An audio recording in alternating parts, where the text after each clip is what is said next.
네, 제2부 강의를 시작하겠습니다. 제2부 강의에서의 주제는 서포트 벡터 머신입니다. 서포트 벡터 머신은 이제 약어로는 SVM이라고 하고요.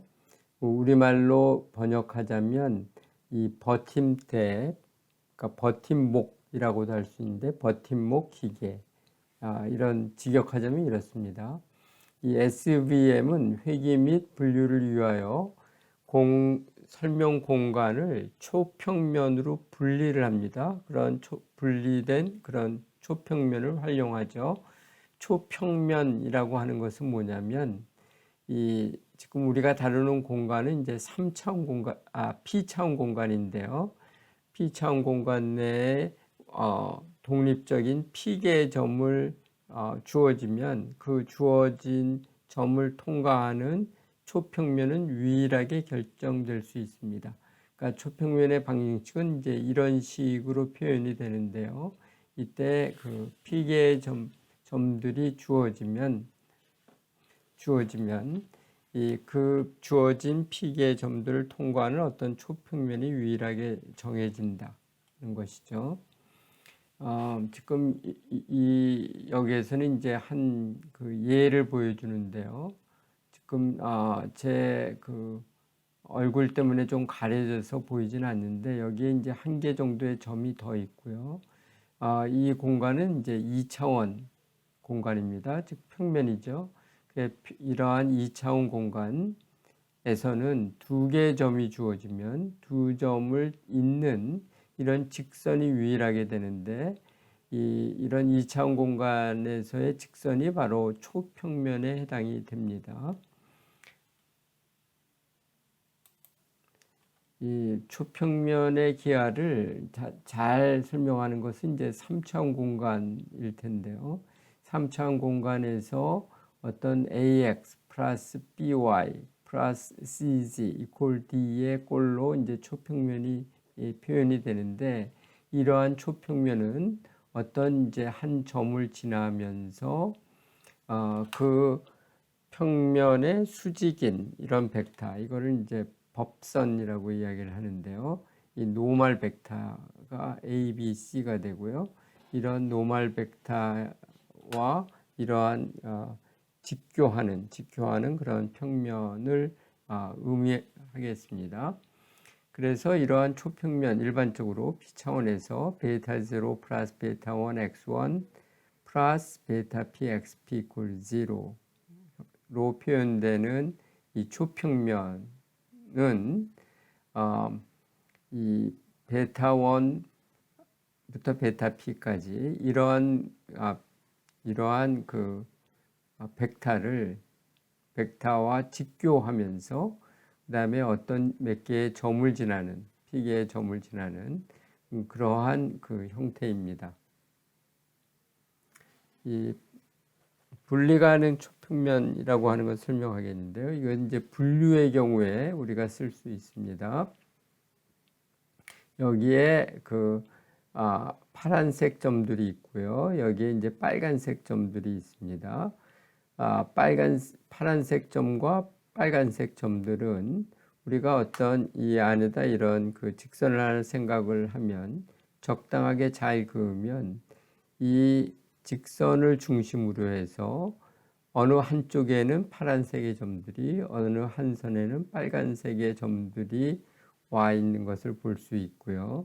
이러한 것은 우리가 어떻게 이야기할 수 있느냐면 이 파란 점들에게는 y의 값을 마이너스 1로 주고요.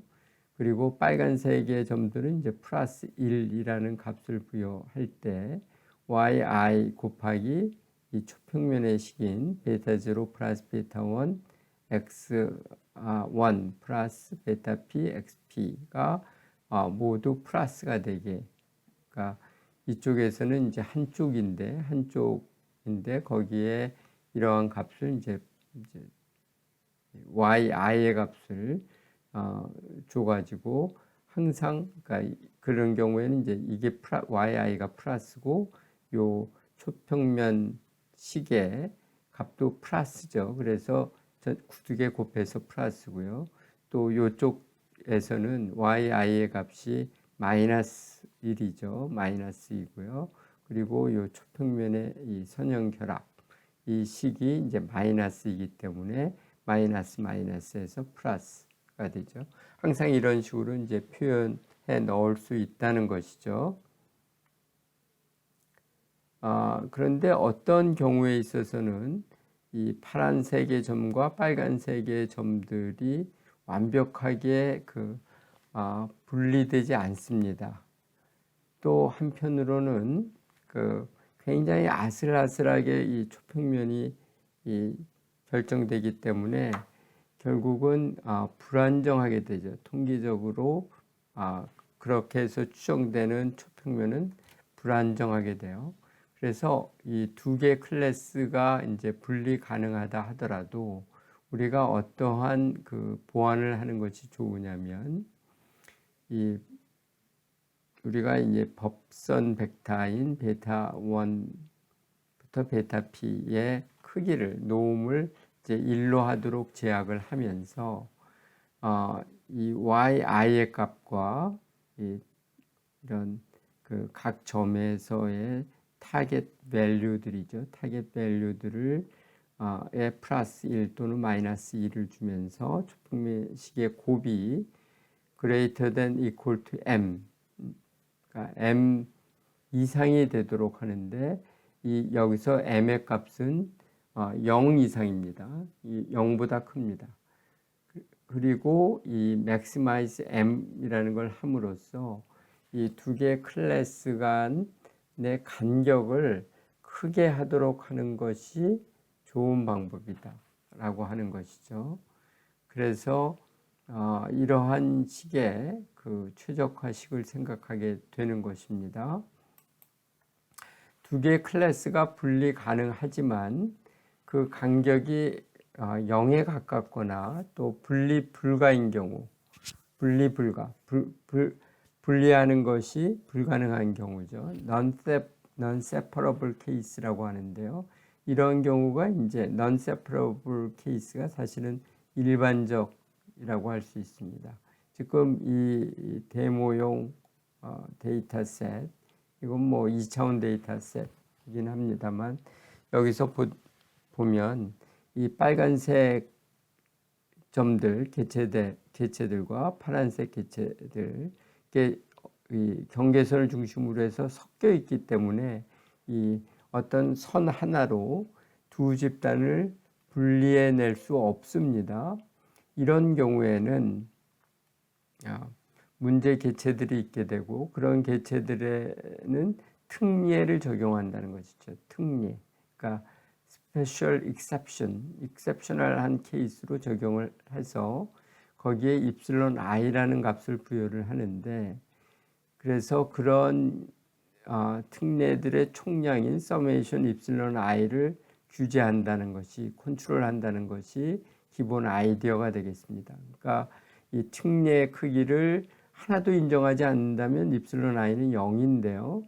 근데 몇몇 케이스들에 있어서는 입실론 i를 플러스 값으로 특별히 허용한다는 뜻이 되겠습니다. 이것은 앞 페이지에 있었던 최적화식을 어떻게 바꾸는 것이 되느냐면 이 yi 타겟 밸류죠. 타겟 밸류와 베타 0 플러스 베타 1 xi1 플러스 베타 p xip인 이러한 초평면식의 곱을 m 이상이라고 하기보다는 m의 값, 이 우측변을 약간 수정해서요. m 곱하기 1 마이너스 입실론 i의 값을 줍니다. 그러니까 입실론 i가 이제 플러스의 값이기 때문에 그런 경우에는 이 부등식의 하한 값을 이제 좀 더 낮추게 되는 그런 결과고요. 그런데 입실론 i를 너무 느슨하게 줄 수가 없기 때문에 총량을 규제합니다. 그래서 서메이션 입실론 i가 c보다 작게 그렇게 컨트롤 하죠. 이런 것을 우리가 soft margin classifier라고 이야기를 합니다. 그러니까 이 마진이 지금 이 간격이거든요.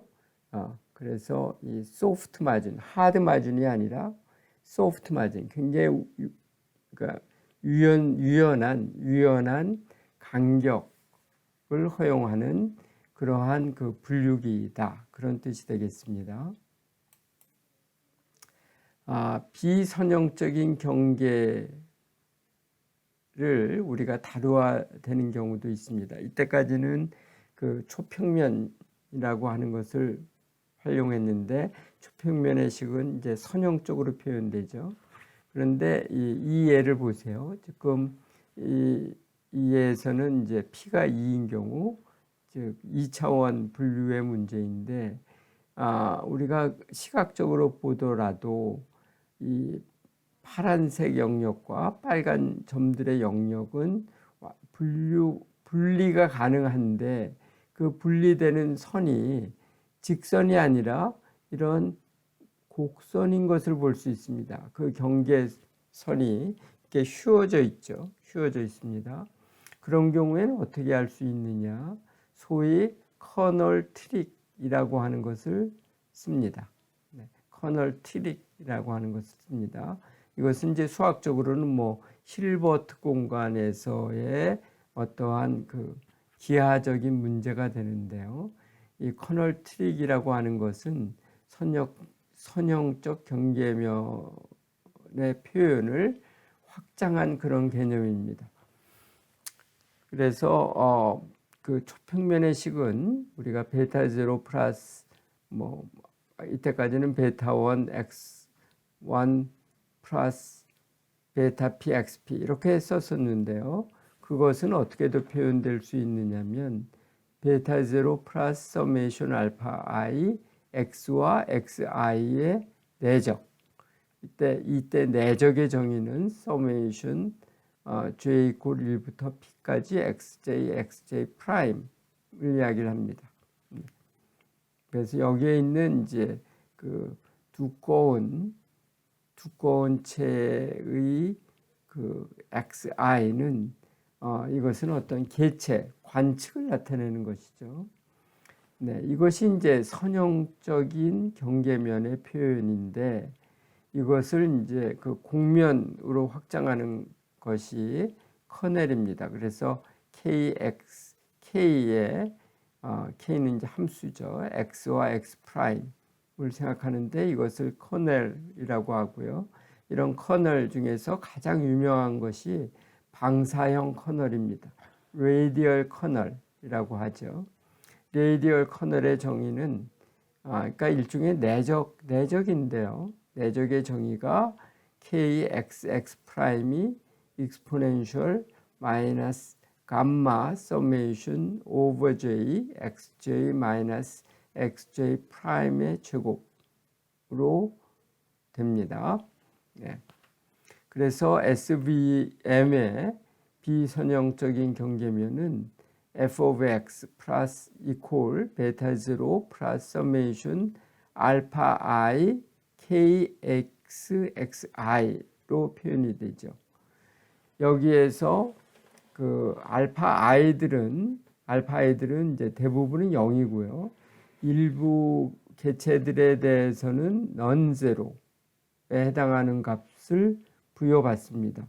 그러니까 이 알파 i가 제로이면 이런 그거에 해당하는 xi는 사실상 아무런 역할을 하지 못하죠. 알파 i가 0이니까 없어지는데 이 어떠한 알파 i들은 이것이 0이 아니고요. 0이 아니고 그거에 해당하는 이 값이 살아있기 때문에 이 전체의 구조를 경계면이요.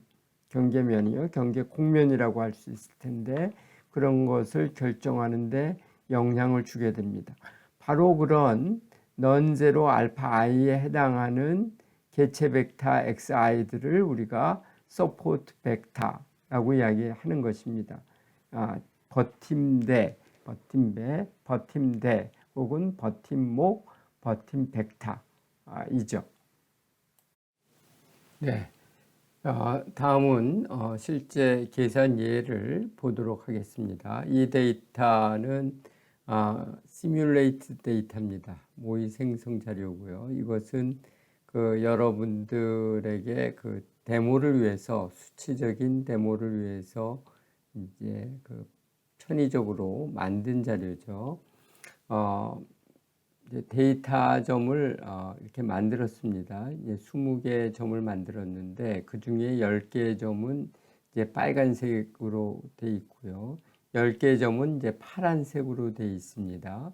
이러한 데이터셋의 모의 생성 자료에 우리가 서포트 벡터 머신을 적용해 보도록 하겠습니다. 여기에서 우선 리니어 커널, 즉 이것은 이제 선형 분리를 하는 그러한 이제 커널인데요.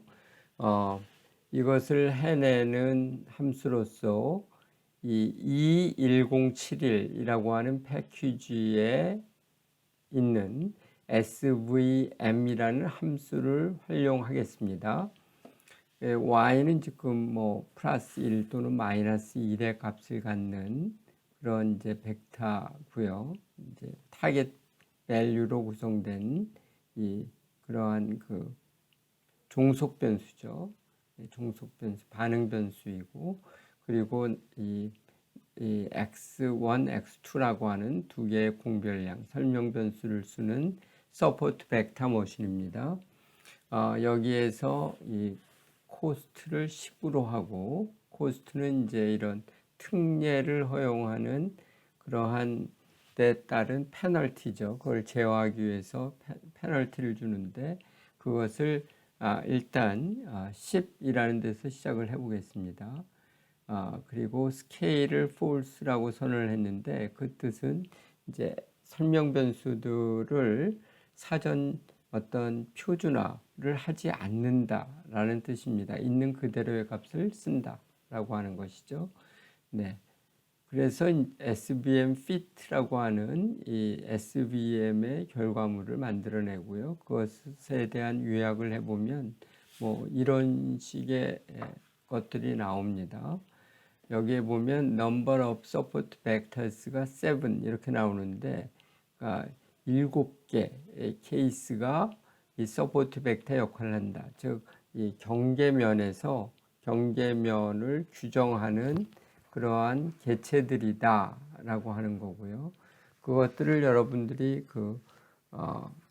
아이덴티파이 할 수도 있습니다. 그것은 SVM fit라는 이런 SVM의 출력에서 인덱스라고 하는 그 파트를 찾아서 보면 되는데요. 이렇게 되죠. 그래서 이것들이 이제 7개거든요. 이 7개를 여기다가 제가 여기 설명 공간에다가 특별히 동그라미로 표현을 해봤습니다. 이러한 것들이 이제 경계면이 된다라고 하는 거죠. 그래서 아마도 이 분리 영역이 여기에서 한 직선이 그어지고, 또 여기에 한 개의 직선이 평행한 직선이 그어지고, 요 안에 있는 것들은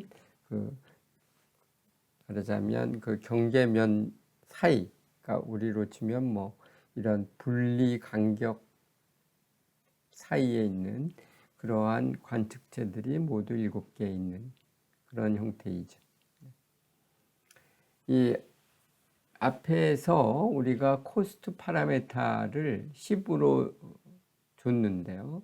만약에 이 코스트 파라메타를 0.1로 줄이면 어떻게 되는지 하는 것을 한번 시험적으로 해보도록 하겠습니다. 그러니까 이 특례, 이렇게 되면 특례들에 대한 페널티를 작게 하는 거거든요.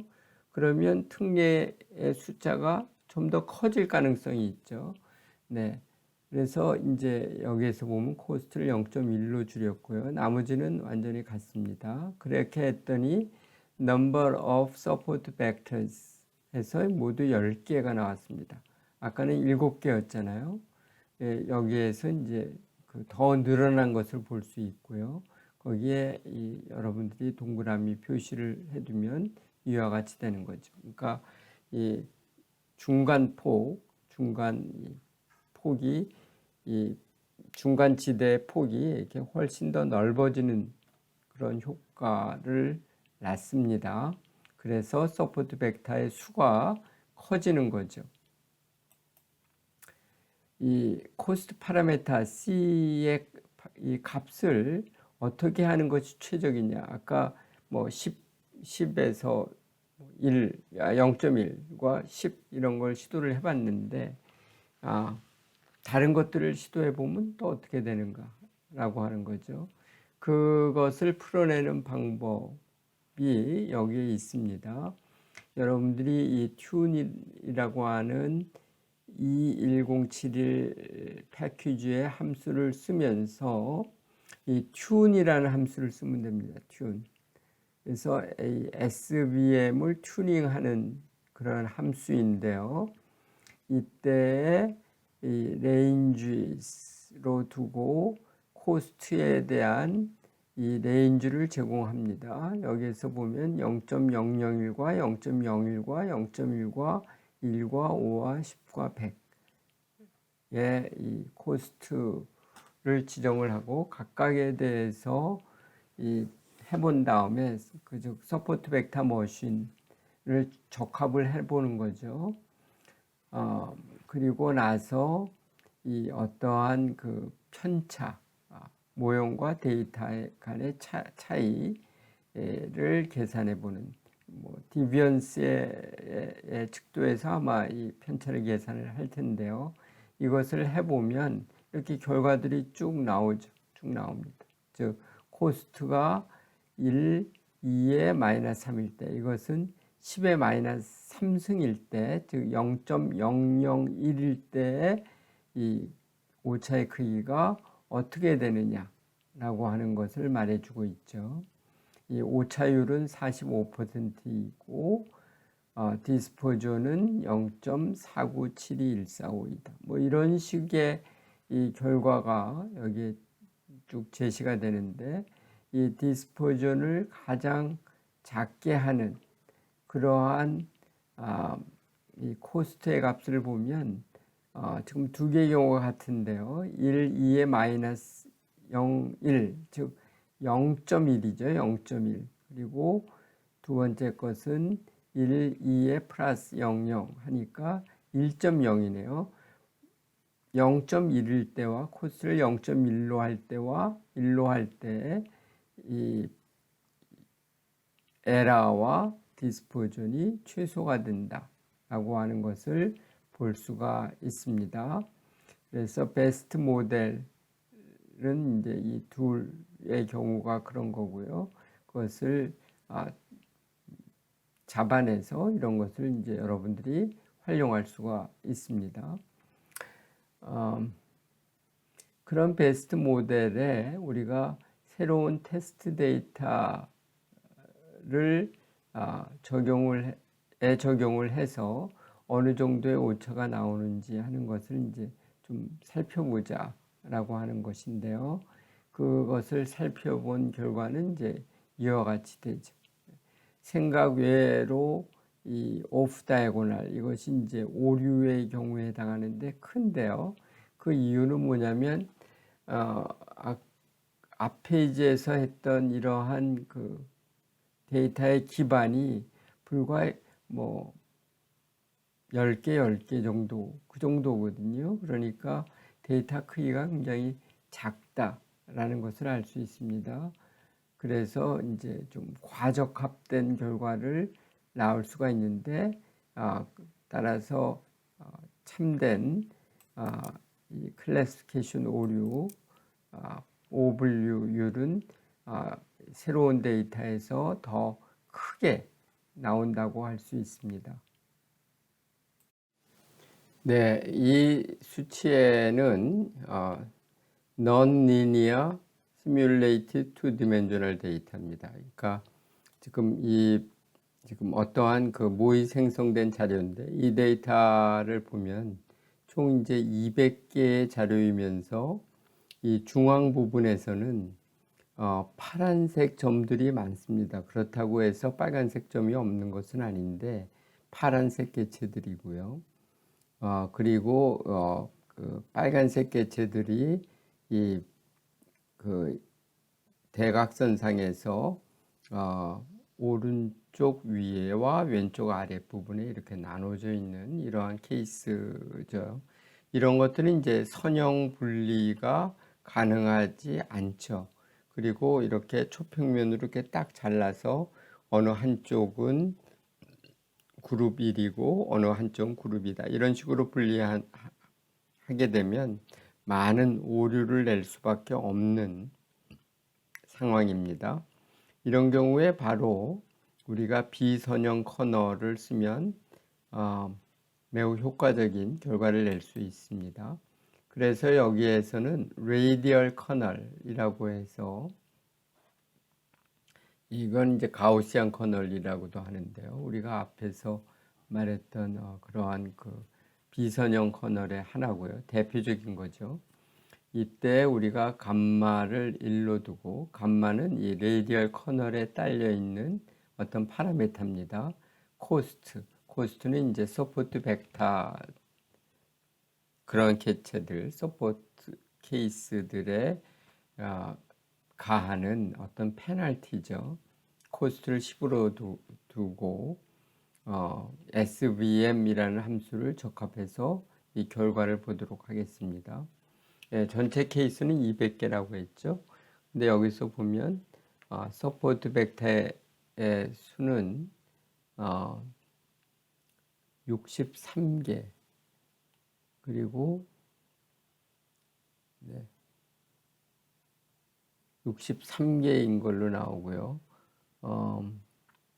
그리고 클래스는 이제 2개고, 네, 이렇습니다. 그래서 서포트 벡터들에 해당하는 것들을 여기에 그 표시하면 이제 이런 식으로 이제 나오죠. 네.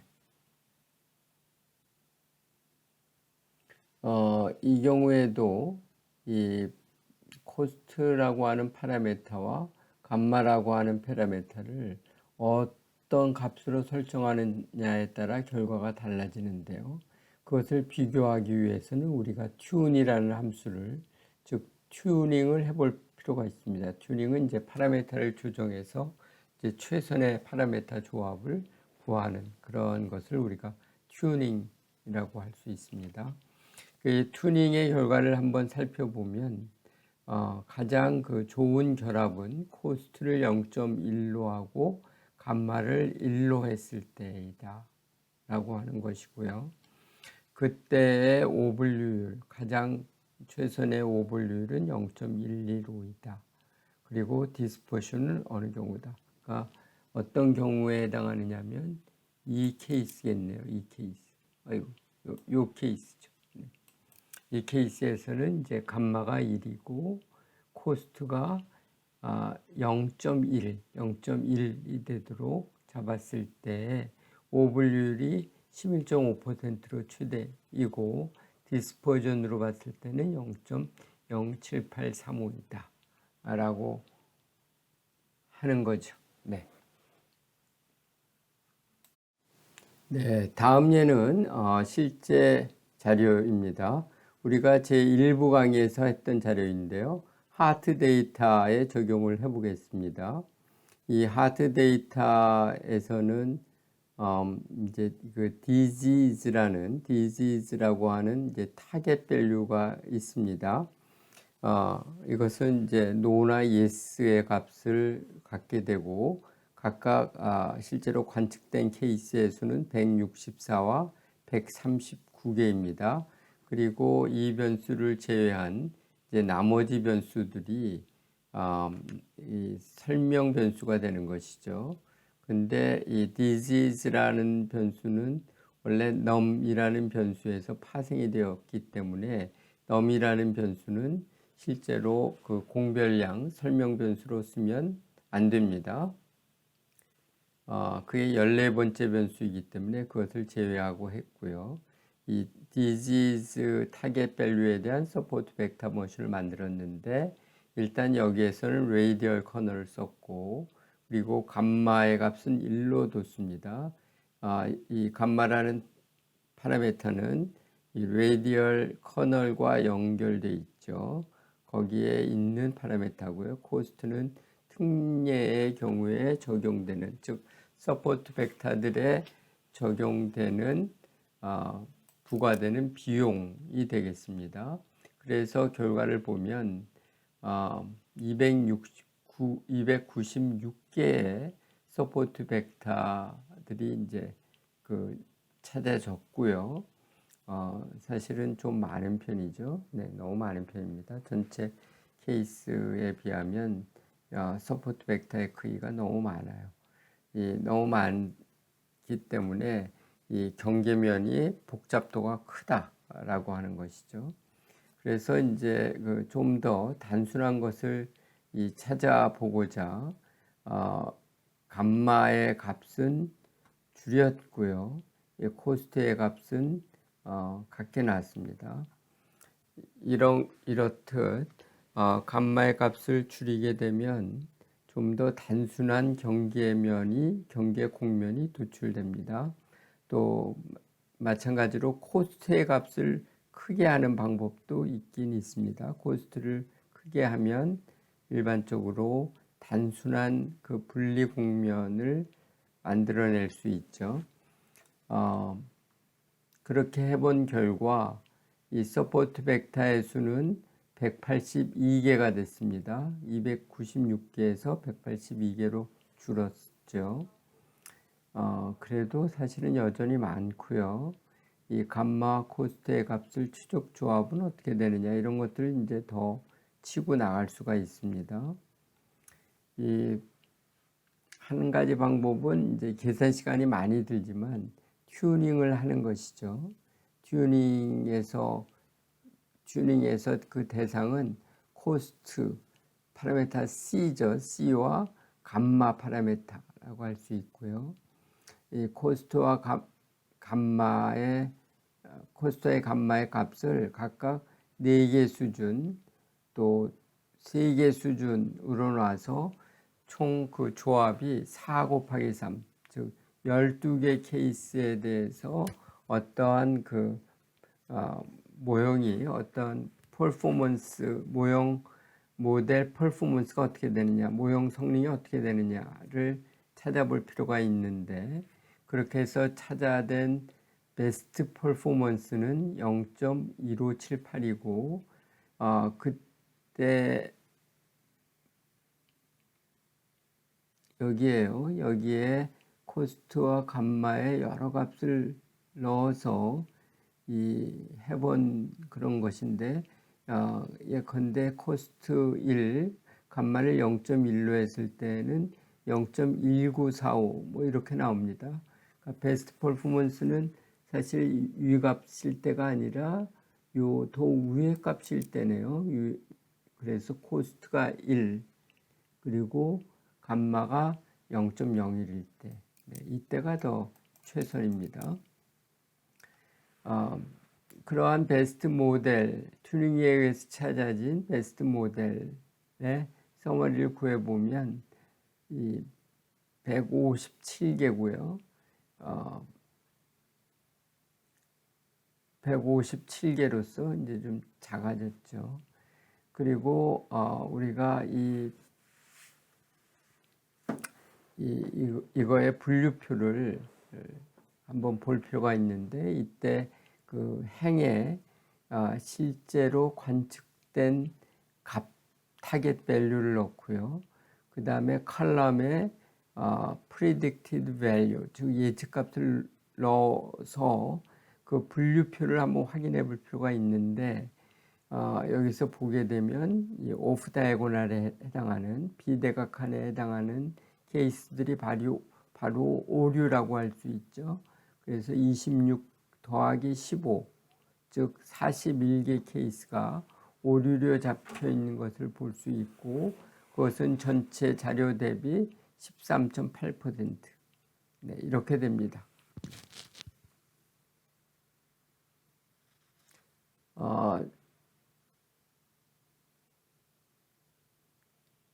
네, 그거고요. 참고로 이렇게 튜닝이 된 서포트 벡터 머신에 대해서 이 부스트랩 이밸류에이션을 한번 해봤습니다. 그래서 부스트랩 이제 샘플을 취하고 이때 샘플에 취해지지 않은 개체들로 테스트를 하는 이러한 그 건데요. 그러한 스키물도 가지고 이 정직한 이 모형 성능을 정직하게 평가를 해보면 오프 다이고날의 17.3%가 나왔습니다. 그래서 이 부스트랩으로 평가해 본 그 튜닝이 된 SVM 모델의 오류율은 17.3%이다 라고 할 수 있습니다. 종합해 보겠습니다. 일부에서는 트리, 배깅, 랜덤 포레스트 이런 그 기계학습의 방법론 모형들을 설명을 했죠. 그리고 제2부에서는 서포트 벡터 머신에서 머신을 설명하고요. 또 파라메타 튜닝의 방법론을 설명을 하였습니다. 다루지 않은 파트는 이 소위 언밸런싱의 문제인데요. 언밸런스드 클래스의 문제, 즉 이 두 개의 클래스 중에서 한 클래스는 크고 다른 한 클래스는 이제 작은 경우에 어떻게 하느냐 하는 것인데, 기본적으로 이제 업샘플링이라고 해서 작은 크기, 작은 범주의 케이스들을 부풀려서 큰 범주랑 크기를 맞춰 놓는 거죠. 그런 것이 업샘플링인데 그것을 활용하는 것이 이 원칙입니다.